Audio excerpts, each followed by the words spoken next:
Hello viewers and followers, আসসালামু আলাইকুম। আশা করি ভালো আছেন। আমি আল্লাহর রহমতে ভালো আছি। আজকে কথা বলবো ওয়ারেন্ট বিষয়ে। আসলে ওয়ারেন্টটা কি এবং কখন ইস্যু করা হয়।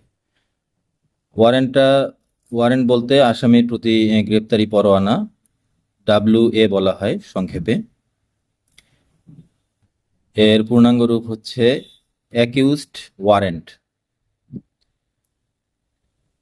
অর্থাৎ যদি আসামিকে আদালতে ডাকার পরে সে না আসে, এক কথায় এর আগে সমন বিষয়ে আমি কথা বলছিলাম যে সমন ইস্যু করার পরে যদি আসামি না আসে তাহলে গ্রেপ্তারি পরোয়ানা ইস্যু করা হয়ে থাকে।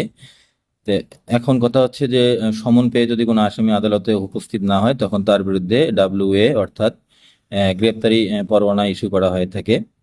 আর যদি সেটা বেলেবল সেকশন হয়, এক কথায় জামিনযোগ্য ধারা হয়, জামিনযোগ্য ধারায় সমন ইস্যু পরে আসামিকে আদালতে উপস্থিত হতে হয়। আর জামিন অযোগ্য ধারা হলে সেটা মামলার শুরুতেই সরাসরি আমলে নিয়েও সরাসরি ওয়ারেন্ট ইস্যু করা হয়ে থাকে, অথবা সমনে ডেকে যদি না পাওয়া যায় সেক্ষেত্রে ওয়ারেন্ট ইস্যু করা হয়ে থাকে।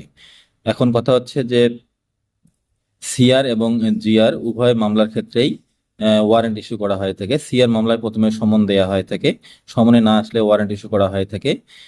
আর জিআর মামলার ক্ষেত্রে যদি সেটা জামিনযোগ্য ধারা হয়ে থাকে, 143 বেআইনি জনতায় দলবদ্ধ হওয়া, 447 অনধিকার প্রবেশ করা, 448 গৃহে অনধিকার প্রবেশ করা, 323 এমনি সাধারণ জখম করা, 324 একটু গুরুতর জখম করা, এই যে জামিনযোগ্য ধারাগুলো আছে এই ধারায় প্রথমে সিআর মামলার ক্ষেত্রে সমন দেয়া হয়। যদি সমনে না আসে তাহলে ওয়ারেন্ট ইস্যু করা হয়। এবং জিআর মামলার ক্ষেত্রে সরাসরি জামিন অযোগ্য যে ধারাগুলো আছে সরাসরি জিআর মামলার ক্ষেত্রে ওয়ারেন্ট ইস্যু করা হয়ে থাকে।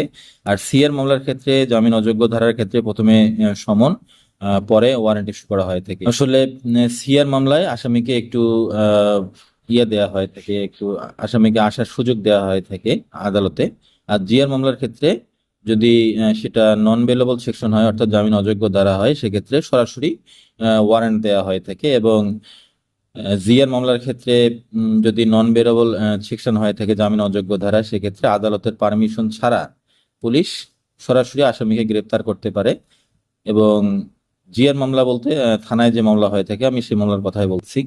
আর যদি সেটা জামিনযোগ্য ধারা হয়ে থাকে, যে জামিনযোগ্য ধারাগুলো একটু আগে বললাম, সেই জামিনযোগ্য ধারার ক্ষেত্রে আদালতের পারমিশন নিয়ে ওয়ারেন্ট পুলিশ আসামিকে ধরতে হবে। এবং তখন আদালতের পারমিশন নিয়ে ওয়ারেন্ট ইস্যু করা হয় থাকে। এই হলো আসলে ওয়ারেন্ট বিষয়ে কখন কিভাবে ওয়ারেন্ট ইস্যু করা হয় এবং ওয়ারেন্টটা জিআর মামলা এবং সিআর মামলার ক্ষেত্রে কখন কিভাবে ওয়ারেন্টটা দেওয়া হয়। এটাই ওয়ারেন্ট বিষয়ে আজকের এই বক্তব্যটি ভালো লাগলে লাইক দিন এবং শেয়ার করে বন্ধুদের জানার সুযোগ করে দিন। দেখা হবে পরবর্তী কোনো ভিডিও নিয়ে।